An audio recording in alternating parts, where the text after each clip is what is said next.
चाहिए। उन्होंने अपने जीवन में और छोटी सी उम्र में ही कितना संघर्ष किया था। गरीबी से संघर्ष किया और गरीबी के बाद जब उनकी शादी भी हुई, पहली पत्नी उनकी 37 साल में ही खत्म हो गई थी, जैसे कि बेटे भी खत्म हो गए थे। लेकिन उन्होंने जो सामाजिक न्याय के साथ साथ संघर्ष करते हुए अपना जीवन से लेकर के और जो गरीबों को न्याय मिलना चाहिए था, जो सामाजिक न्याय के लिए लड़ते आप सब लोग इस स्थिति में हैं। लेकिन बाबा साहब का सपना अभी तक अधूरा है। अब वो बाबा साहब ने जो हमें संविधान दिया था वो भी खतरे में है, देश भी खतरे में है। वैसे तो बहुत सी बातें, सबकी सब बातें अम्बेडकर वाहिनी के अध्यक्ष ने सारी की सारी बातें आपके सामने रख दी। उसके साथ साथ अमित मथुरिया जी ने भी बहुत सी बातें संक्षेप में ही रख दी हैं। उसके साथ साथ जितने भी मांगे राम से लेकर के श्यामलाल पाल से लेकर के सभी ने बहुत सी बातें रख दी हैं। लेकिन आपने शपथ भी ले ली है, अब कुछ बचा तो है नहीं।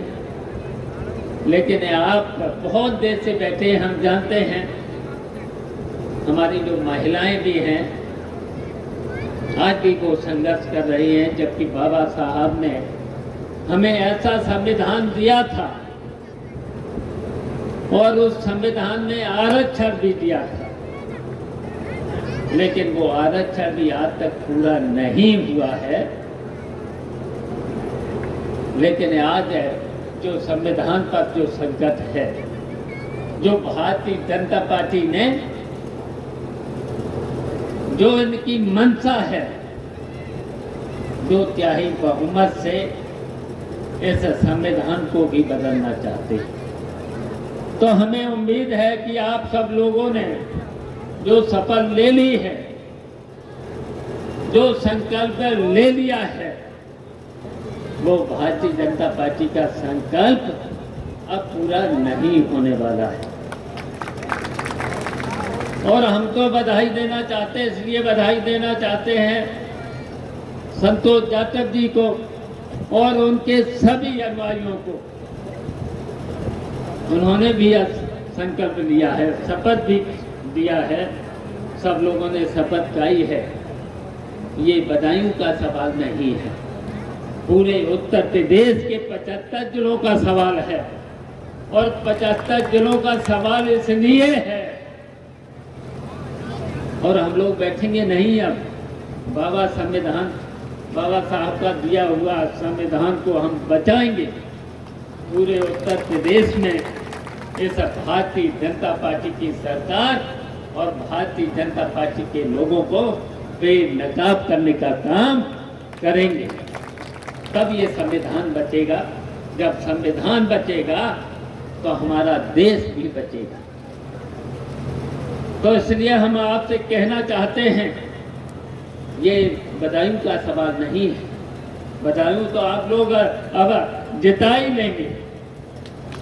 आप लोग बताइए, जिता लेंगे? बधाइयों तो आप जिता ही लेंगे। हम लोग यहीं तक सीमित नहीं हैं। संतोष जाटव, मांगे राम से लेकर श्यामलाल पाल से लेकर मथुरिया साहब से लेकर जितने इनके यहाँ पर बाबा साहब के अनुयायी हैं, यहीं तक सीमित नहीं रहेंगे। हम पूरे उत्तर प्रदेश में, हर जिले में, हर लोकसभा में जा करके बाबा साहब के अम्बेडकर जी ने जो संविधान दिया है उसे बचाने का, चाहे मुझे जाए हम लोगों को आंदोलन करना पड़े, कुछ भी करना पड़े, लेकिन बाबा साहब का जो दिया हुआ संविधान है उसे बचाने का काम करेंगे। तो यही शपथ हम लोगों ने ली है। बताइए, यही तो ली है। आप लोगों की जिम्मेदारी है। इस बदायूं में लोकसभा का चुनाव है और यहीं से शुरुआत हो जाना चाहिए कि बाबा साहब का, अम्बेडकर साहब का संविधान हम लोग बचाने का काम करेंगे। बताइए, बिल्कुल हाथ उठा करके बताइए।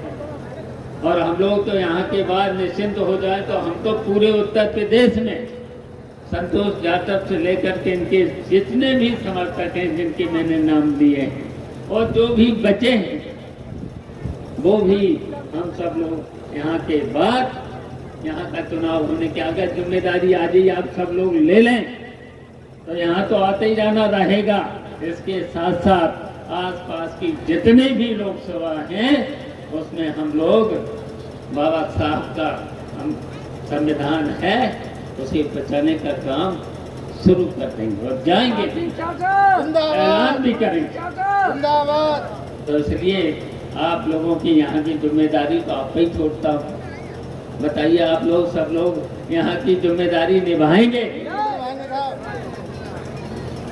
अब मुझे पूरा भरोसा हो गया है और हम लोग अगर यहाँ से न फंसे तो हम लोग दूसरे जिले में चले जाएंगे, दूसरी लोकसभा में चले जाएंगे। तभी जब हम 75 में कम से कम कितने जीते? कम से कम 7 तो जीते। बताइए, 7 तो जीते। और अगर हम लोग 60, अगर हम 50 भी जीत गए, लक्ष्य तो हमारा 60 है, लेकिन हम 50 भी जीत गए तो फिर भारतीय जनता पार्टी इस देश में सरकार नहीं बना पाई। इनका जो 400 का फार्मूला अधूरा रह जाएगा। समझ ही गए? 400 का फार्मूले का मतलब तो समझ ही गए। 2/3 बहुमत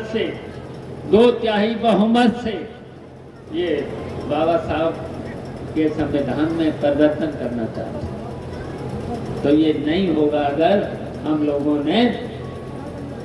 लोगों का लक्ष्य तो 60 का है, लेकिन आप सब लोगों ने मिलकर के 50 ही सीटें अगर हमने उत्तर प्रदेश से जीत ली तो फिर ये संविधान बच जाएगा। तो इसलिए हमारी अपील है, और आपको भी अब जल्दी पड़ी है, शायद भूख लग रही होगी, सवेरे से निकले होंगे, तो इसलिए यही संकल्प लेके जाना है। बदायूं का भी संकल्प लेना है, आसपास के अपने पोलिंग का भी लेना है। पोलिंग के साथ आपको अपने आसपास की पोलिंगों का भी, जहां पर भी आपके मित्र हों, आपके रिश्तेदार हों, सबसे कहना है कि बाबा साहब का संविधान को बचाना है। इसलिए समाजवादी पार्टी इंडिया गठबंधन के प्रत्याशी को ही हमें वोट देना है, यही तो कहना है। इसी से बचेगा और फिर तो विकास और ये सब तो फिर संविधान बचाने के बाद फिर बाबा साहब का अगर संविधान का पूरा पालन अगर हो जाए तो विकास तो हो जाएगा, उसमें सब चीजें हैं ही। लेकिन अभी तक उनके जो संविधान दिया है वो अभी तक पालन नहीं हुआ है, उसकी वजह से बहुत से हमारे देश प्रदेश का विकास नहीं हो पाया है। तो बस हम इतना ही कहना चाहते हैं सभी साथियों ने जो आज यहाँ सफल सम्मेलन कराया है, इसके लिए आपको भी बधाई, आयोजकों को भी बधाई, संतोष जाटव जी के सभी कार्यकर्ताओं को भी बधाई जो आज का सफल, और हमारे पार्टी के अध्यक्ष जो यहाँ के, इनको भी बधाई। और इन्हीं शब्दों के साथ हम बस अपना भाषण खत्म करते हुए जय